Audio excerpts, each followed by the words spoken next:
आज सर्वप्रथम तर मी आपल्या स्वराज्याचे दुसरे छत्रपती संभाजी महाराज यांचा बलिदान दिन असल्याकारणाने त्यांना विनम्र अभिवादन करतो. खरं तर ही पत्रकार परिषद घेण्यामागचं कारण हे आहे की 2-3 दिवसापूर्वी एका वृत्तवाहिनीला सुरेश धस यांची मुलाखत आली आणि त्या मुलाखतीमध्ये आदरणीय धनंजयजी मुंडे साहेब यांच्या मातोश्री म्हणजेच आमच्या काकू यांच्याबद्दल जे सुरेश धस यांनी सांगितलं की त्या परळीचा घर सोडून गावाकडच्या आमच्या नात्र्याच्या घरी राहायला गेलेल्या आहेत आणि त्यानंतर त्या परळीला आल्या नाहीत, अशा प्रकारचं त्यांनी ह्याच्यातून एक आरोप केला.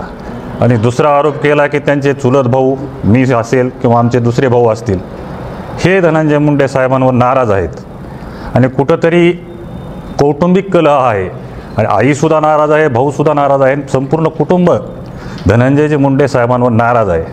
अशा प्रकारचा जो त्यांनी आरोप केला त्या आरोपासंदर्भात ही पत्रकार परिषद मी आज घेतो आहे.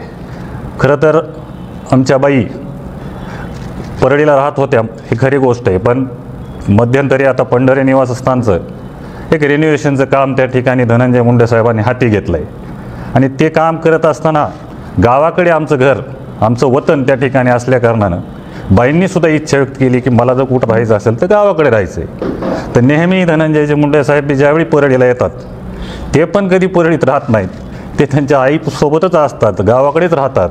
हे आपला सर्वांना ज्यांना माहिती आहे.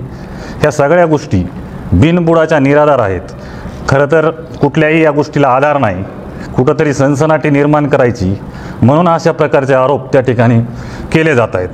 परंतु आज खऱ्या अर्थानं आमच्या घरातील सर्वात ज्येष्ठ व्यक्ती म्हणजे आमच्या बाई आहेत आणि त्यांच्याविषयी जो आरोप झाला हे 2-3 दिवस मी विचार करत होतो की खरं तर आपण बोलायला पाहिजे की नाही बोलायला पाहिजे, परंतु आपण कुठवर गप्पा बसणार. खरं तर धनंजय मुंडे साहेबांचा भाऊ जरी असलो त्यांचे कार्यकर्ते हजारो कार्यकर्ते आज गप्प आहेत. याचं कारण म्हणजे स्वर्गीय संतोष देशमुख यांना त्या ठिकाणी न्याय मिळाला पाहिजे. न्याय मिळण्याच्या हेतूतून आम्ही सर्वजण शांत आहोत, परंतु कुठल्याही गोष्टीला अर्थ नसताना उगाचच आमच्या कुटुंबाविषयी त्या ठिकाणी बदनामी करण्याचं काम त्या ठिकाणी चाललेलं आहे. मी आपल्या माध्यमातून सांगू इच्छितो की धनंजयजी मुंडे साहेबांच्या पाठीशी संपूर्ण मुंडे कुटुंबीय आहे आणि आज धनंजयजी मुंडे साहेब हे नेतृत्व तयार व्हायला 20-25 वर्षे त्या ठिकाणी त्यांनी ज्या खस्ता खाल्लेल्या आहेत त्याचंच फलित आज धनंजय मुंडे साहेबांनी महाराष्ट्रभर आपलं नाव त्या ठिकाणी केलेलं आहे. आणि आज दोघं बहीण भाऊ मंत्री झाले असताना विरोधकांच्या डोळ्यामध्ये कुठंतरी खुपते, कारण धनंजयजी मुंडे साहेबांवर कुठलेही आरोप नाहीत, काही नाही, कुठला विषय नसताना घेण्यानं देण्याचं त्यांना आज बदनाम केलं जाते. त्यांनी राजीनामा दिला, तब्येतीचं त्यांचं आज खऱ्या अर्थानं त्यांची तब्येत इतकी वाईट आहे, आज जे अशा अनेक आजारांना त्या ठिकाणी सामोरे जात आहेत. अशा परिस्थितीत आम्ही सर्वजण मुंडे कुटुंबीय त्यांच्या भक्कमपणे पाठीशी आहोत आणि कुणीही या कुटुंबातलं नाराज नाही हे सांगण्यासाठीच आजची ही पत्रकार परिषद आहे. पण वास्तव काय आहे? म्हणजे तुम्ही हे तर सांगितलं की धनंजय मुंडे यांच्या आई तुमच्या काकू त्या तिकडं असतात, पण त्यांचं असं म्हणणं होतं की त्या इथं राहिल्या नाहीत, परळीमध्ये नको म्हटलं त्या घरी राहायचं आणि त्या नाथाला निघून गेल्या. हे ह्याच्यामध्येच तथ्य नाही आहे. खरं तर परळीचं जे घर आहे त्याचं रिन्युएशनचं काम त्या ठिकाणी काढलेलं आहे आणि ते रिन्युएशनचं काम काढत असताना असा काय कुठला गुन्हा आहे का की आपण आपल्या गावाकडे जाऊन राहू नये? गावाकडचं घर म्हणजे आमचं मूळच तिथं आहे, आमचे जन्म तिथं झालेत, स्वर्गीय अण्णा जिथं ज्या घरामध्ये वाढलेले आहेत त्या ठिकाणी जर बाई आमच्या जाऊन राहिल्या तर यात ते वेगळं काय आहे? आणि त्यांच्यासोबत धनंजयजी मुंडे साहेब बी तिथेच असतात ना, ते तरी कुठे परळीत राहतात? तेही परळीत नसतात. ते फक्त ऑफिसला भेटीगाठीसाठी परळीच्या लोकांसाठी ती वेळ देतात, नाहीतर परळीला आल्यानंतर मुक्कामी वगैरे सर्व गावाकडेच असतात. ते धनंजय मुंडे साहेबांना कोणी मित्र नाही आहे असंही ते म्हणाले.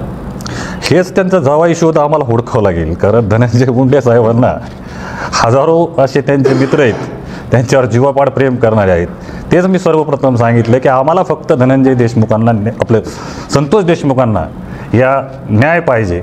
याच्यासाठी धनंजय मुंडे साहेबांचा कुठलाही कार्यकर्ता आम्ही आज बोलत नाहीत आणि ते न्याय आपल्याला न्यायव्यवस्थेकडून घ्यायचा असल्याकारणानं अशा प्रकारच्या सनसनाट्या आम्हाला निर्माण करायच्या नाहीत. नाहीतर आम्हालाही बोलता येतं, सुरेश दसांबद्दल बोलता येतं, जे कोणी बोलतेत आज सुरेश दस किती धुतल्या तांदळाचे आहे ते दिसतंयच आपल्याला, कारण त्यांचा खोक्या आज बाहेर पडलेला आहे आणि या खोक्याचा आका कोण आहे? कारण ते स्वतःच म्हणतात की हा तो एक साधा कार्यकर्ता आहे आणि असा साधा कार्यकर्ता जर 200 मोरं हरणं कापून खातो, मग याच्या मागं हा हा सुरेश दस नसतील एक हे कुठं सांगता येईल. आणि ह्याच्यामध्ये सुरेश दस 100% आहेत आणि त्यांनासुद्धा याच्यामध्ये सहआरोपी केलं पाहिजे, ही बी माझी या ठिकाणी मागणी राहणार आहे.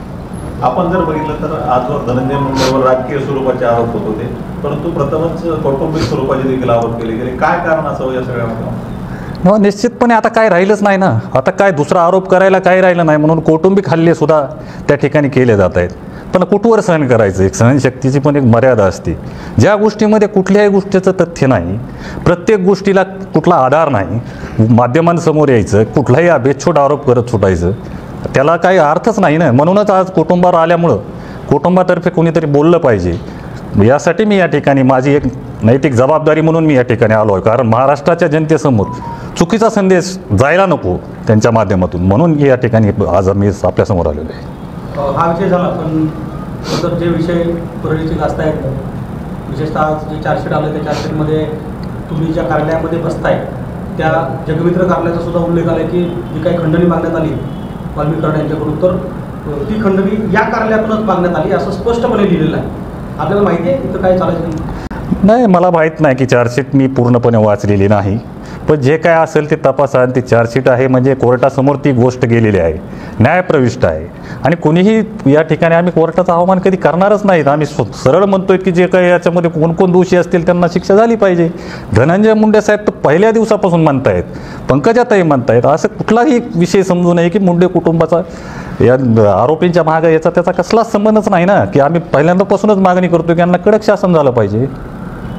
पण एवढं सगळं झाल्यानंतर तुम्हाला असं वाटतं का की परळी शहरामध्ये, परळी परिसरामध्ये अथवा अशा काही घटना घडत होत्या त्यामध्ये आपल्यावरही काही आरोप झाले होतं मधल्या काळामध्ये, की काही चुकीचं चालत होतं, किंवा या काळामध्ये जे आरोप झाले ते आरोप कशासाठी करण्यात आले किंवा त्याचा आधार काय होता?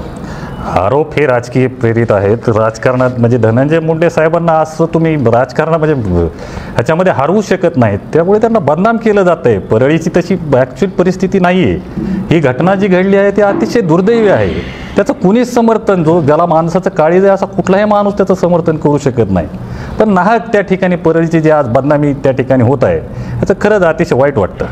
तुम्ही पहिल्यापासून जर संतोष देशमुख हत्याप्रकरण पाहिलं असेल तर त्या सगळ्या प्रकरणामध्ये जे आरोप झाले त्यातले 2-3 आरोप कायम सातत्याने होते. त्यातला एक आरोप असा होता की परळीमध्ये राखेची वाहतूक होते, अवैध पद्धतीने होते, वाळू मोठ्या पद्धतीने बाहेर उपसली जाते, त्यात अगदी गाड्या लावून स्टाईलने गाडी म्हणजे वाळू बाहेर काढली जाते. हे आरोप मी ऐकले. हो, आरोप मी ऐकलेत ना, पण या आरोपात कुठलंही तथ्य नाही. कारण थर्मलची जी राख आहे वेस्टेज राख असते, जे की आज आपण पाहिलं, मी लहानपणापासून पाहतो आपल्या इटके कॉर्नर चौकामध्ये एक बोर्ड लावलेला आहे की ती राख खऱ्या अर्थानं ती वेस्टेज राख आहे आणि ती लवकर उचलली पाहिजे. ती जर तशीच ठेवली तर आजूबाजूला प्रदूषण त्या ठिकाणी मोठ्या प्रमाणात होतं. आणि आज आपण विटभट्ट्यामध्ये म्हणजे विटांमध्ये जी राख वापरतो ती तिथलीच राख आहे ना, आणि आजूबाजूच्या थोडासा उद्योगधंदा त्या ठिकाणी मिळतो, एवढंच त्या राखेचा विषय आहे. पण त्याला आवचा भाऊ करून कुठं तरी कुणाकडे 100 टिप्पर आहेत, कुणाकडे 200 टिप्पर आहेत. मला तर एवढं तुमच्या माध्यमातून म्हणायचं आहे की सुरेश दसांमधून आपण ज्याच्याकडे समजा माझ्याकडे किती टिप्पर आहेत त्याच्या RC बुकची मागणी आपण केली पाहिजे, आणि त्याचे पुरावे मागितले पाहिजेत. आता ते आरोप करून पळून जातात, लगेच दुसरा आरोप करतात, मग पहिले आरोप विसरतात.